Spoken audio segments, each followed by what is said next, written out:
1. Oh, no way. Beautiful. 15 Pro did trigger the temperature alert first. Times like these when owning a cell phone case company might not be the best idea when durability is this good. What's up guys? Everything Apple Pro here. Welcome back to our yearly post. This year we're testing Apple's durability claims on the new 16 Pro Max and 16 Pro. We're comparing to the 15 Pro and 15 Pro Max, which were incredible in our durability drop test. The titanium, the lightweight factor, it's incredible. This year, Apple's claiming a 50% increase in toughness compared to the first generation ceramic shield. Is it something quantifiable? Can we actually see the difference? And they're claiming it's 2 times tougher than any competitor's glass. So that's quite a bold statement. That's a nice but not very bold color. Very muted. It's like the 15 version of the blue or pink color. It's very, very muted.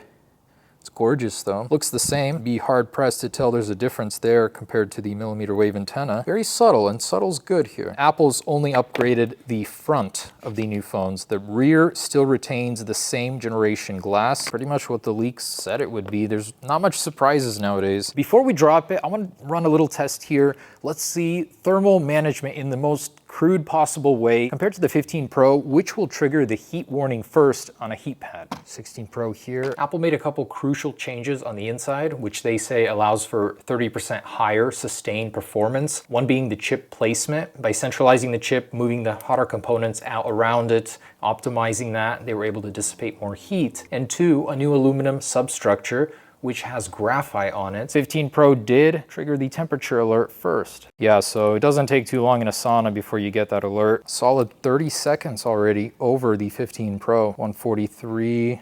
Okay, doing the same test again with the 16 Pro Max on the right. 16 Pro Max display can get more dim, almost imperceptible in daylight. So the 15 Pro Max already changing in the brightness, first stage of impairment, and then it starts getting really slow with the animations. 60 Hertz now on the 15 Pro Max. Animations, oh there we go. So at a minute 45, minute 46 overheated. With such a test, we can tell that the phone survives longer, still at 120 Hertz, 45 seconds. Oh, there we go. So you got about 45 seconds at 250 degrees buffer between the 16 Pro Max and the 15 Pro Max. It is a bigger phone, 6 grams heavier at 227 grams. Overall, relatively same form factor. You would think they're the same phone holding them. And do the sides here. 2, 1. That's waist height. To be followed up with the 15 Pro and 16 Pro. 2, 1. 3, 2, 1. Roughly same amount of damage here. Very resilient material. Most of the damage wipes right off. Just to really test that durability of the recessed button here. In 3, 2, 1. 3, 2, 1. Both kind of blundered. And the 16 Pro, same. 1, 1. On its back. Even though it did borderline hit the glass here, 15 Pro survived. Absolutely nothing to be concerned with. 16 Pro, more of the same. We'll do the back this time. Unchanged on the rear, it's just the front that's updated. So 3, 2, 1. Whew, nervous. 3, 2, 1. The 16 Pro, 1. Not so much on the back. 2, 1. Unfazed. Unfazed. Nice. 50% tougher smartphone glass. 2, 1. 2, 1. 1. 3, 2, 1. Okay. 15 Pro, 16 Pro doing all right. Impacting in the same locations. I'm seeing very similar battle damage here. Both survived. Just a quick report card. Face ID is working. Cameras, ultra wide, telephoto, standard, all working. Front facing Face ID, cameras, telephoto. Nice 5 times on the Pro now. Front facing head height in 3, 2, 1. Nice clean hit. 2, 1. 1. Pros. 3, 2, 1. 3, 2, 1. All similar. All the glass survived. Rear glass has survived on the Pros. 16s, same. That's incredible. Titanium is pulling a lot of weight here. I'll do my best to drop it on the capture button. 2, 1. 3, 2, 1. I don't know why we're dropping that one. That one doesn't have a capture button. 1. Ooh, that's a nasty one. Survived. 3, 2, 1. The amount of drops not to have anything cracked is very impressive. Wow. Very consistent. Times like these when owning a cell phone case company might not be the best idea when durability is this good. 2, 1. Wow. 3, 2, 1. Okay, finally we've got some give. 2, 1. 3, 2, 1. Pros, A-okay. Natural, did give finally. Luckily, these aren't so difficult to repair. All the camera lenses uncracked. 16 Pro Max still holding in there. 3, 2, 1. 2, 1. 2, 1. 1. 15 Pro took a nice hit. 16 Pro, more on the side. Okay. Somehow flawless.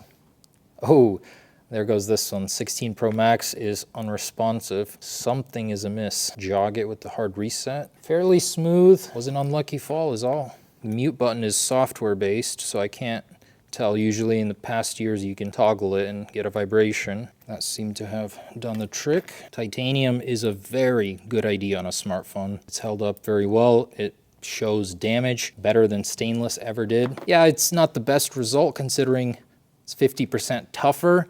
But again, it's all just based on how it falls. Let's just go all out and see how much damage these can take until refusing to turn on, period. Side drop from 20 feet. 3, 2, 1. Ooh, right on the screen.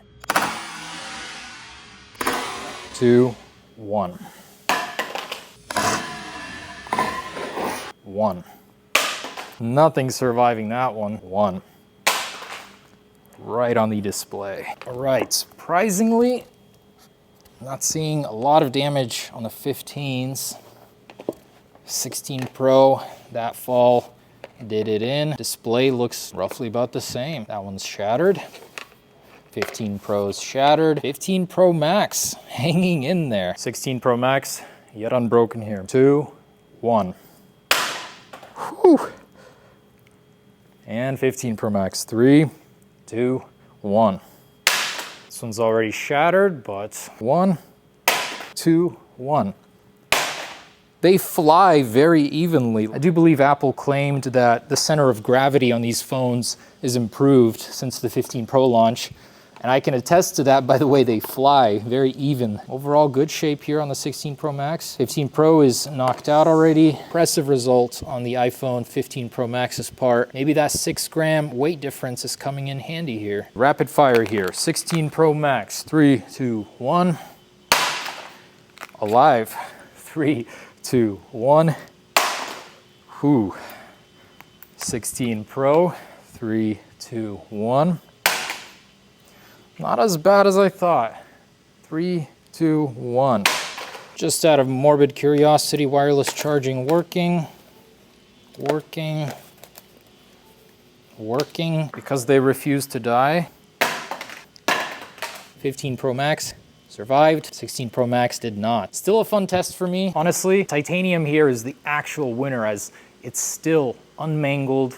No splitting before we'd be seeing seams coming apart in the older stainless steel models. Anyways, guys, one more test. USB killer. Is the USB-C port susceptible on either one of these?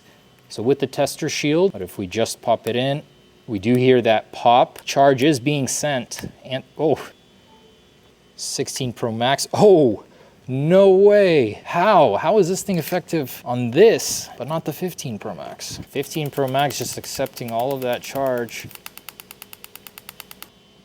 Surprisingly ineffective. Want to see this battery? We've been talking about it in leaks for so long. Easy replace back like the 16s, and there she is. Beautiful. This allows Apple to compact more battery density in a smaller form factor, less prone to puncture, and seems to do very well in drop resistance as well. Smaller logic board here, beautiful. I love seeing these improvements. There's the inside of the 16 Pro. And just to note that the 15 Pro Max camera is busted, just not working, none of them, after all the drops. Anyways, guys, there it is. 16 Pro Max is as tough, if not tougher, than the 15 Pro Max, even though this one is still unscathed on the front. If you want a new case for your 16 Pro, 16 Pro Max, we'd like to think we make the best. Thanks for supporting. See you on the next one. Peace.